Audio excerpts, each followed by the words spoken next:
I think PBL is better than just normal traditional lessons because it's not just sitting down, listening to a teacher and writing facts. It's more about being you, like making your own things, understanding things.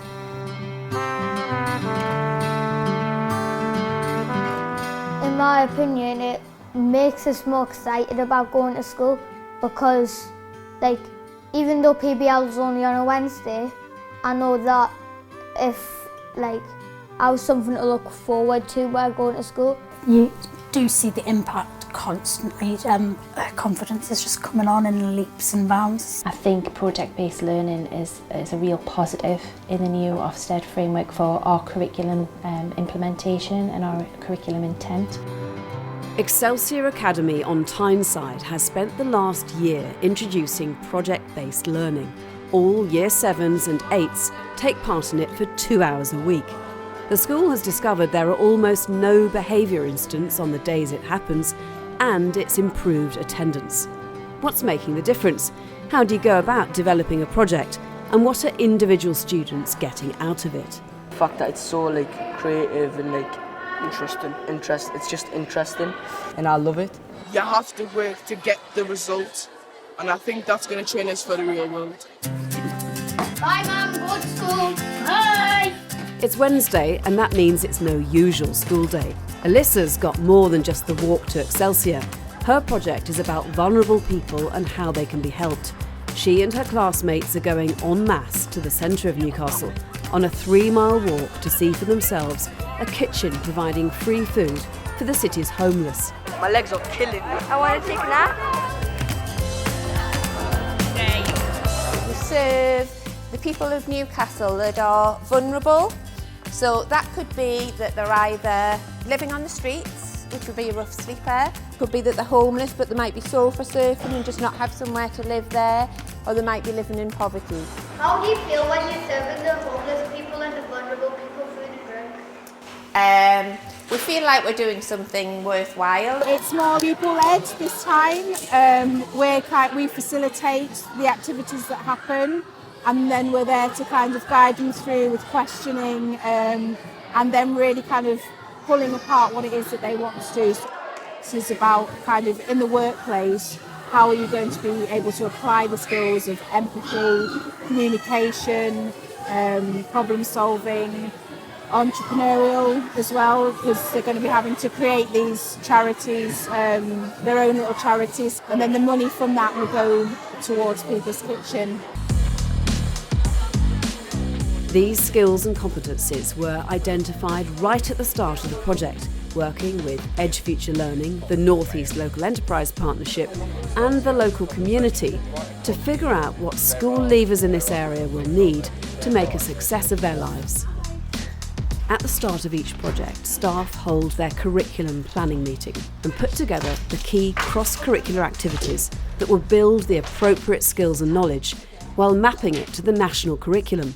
So if we put on here communication, it's basically every element of English. Yeah, reading, writing, spoken language. So it's a lot more work initially because to set up the project at the very beginning, you're starting with nothing. But the way that we've set project-based learning up is we've run 3 projects in the first term, 1 in each of the smaller schools. But now we're rotating, so obviously the resources and the planning is all there for us to tweak and adapt rather than start from scratch. Sama's project this term is about generating sustainable energy. To bring the project to life, Sama and her classmates are off to the port of Blyth on the Northumberland coast to see the wind turbines and then make their own. The pupils, they come up with the ideas and then it comes into our ideas, and it's like electricity. You see, we're sparking off each other, and it helps, for me personally, helps me to be motivated in the class. So it's not me regurgitating the same information. They come up with ideas, so I get excited as well as the pupils get excited. Almost all the jobs to do with renewable energy need you to understand what STEM is. One of the great things we find out from all of the feedback we have with students is what a difference it makes to actually see the work in progress, see the equipment that's being used, talk to real life engineers about the jobs that they've had and about the things that they're doing.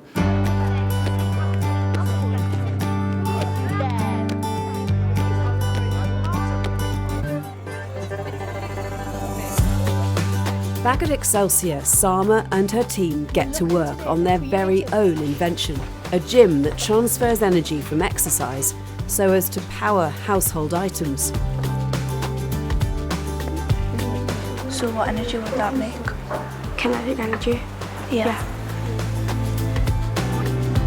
Meanwhile, Alyssa's class have been devising their own fundraising stalls for the homeless, coming up with ideas for games and buying small things with their own money to sell to the rest of the school. So basically it's teaching us about how life's not all about us and how sometimes other people are suffering as well. So you could do a piece of creative writing that is a poem, or you can do a rap, or you can do a story. The project moves on to developing emotional intelligence through creative writing. Everyone gets to write a poem, rap or story about how it feels to be vulnerable. When the news came, Christopher was shocked. He didn't know his father took a life of a dog. We dream that we have a nice life, but we wake up still in a big nightmare. The only thing that we have is a sleeping bag. Everything in Excelsior's project-based learning is rigorously assessed to track the progress of individual students in key skills and knowledge. Our PBL assessment system is different from a conventional assessment system because it's not based on scores that are attained through testing. This is really about the holistic student and looking at the evidence base within their books and also the evidence from lessons that I've seen and their self-assessments that I've collected. So as a whole, we look at the whole child. She changed a lot. We can see a difference already. She's obviously more confident than before. She's talking to friends and family about her achievements and how well she's doing. She's so proud of herself. Before I used to just be really shy. I barely used to talk to anyone apart from my friends. But nowadays I'm more active. All projects end with a grand presentation in front of other students, staff and families. Living on the street ain't that nice, getting stared at all day and fighting for my life. In people's kitchen, God bless you, you're the one place I can get some food without people thinking I'm faking homelessness. It ain't nice, yeah, I'm fighting for my life. It's watching the kids' brains work. You can actually hear the cogs ticking. That is them learning and them taking ownership, so you are not dictating what they have to do.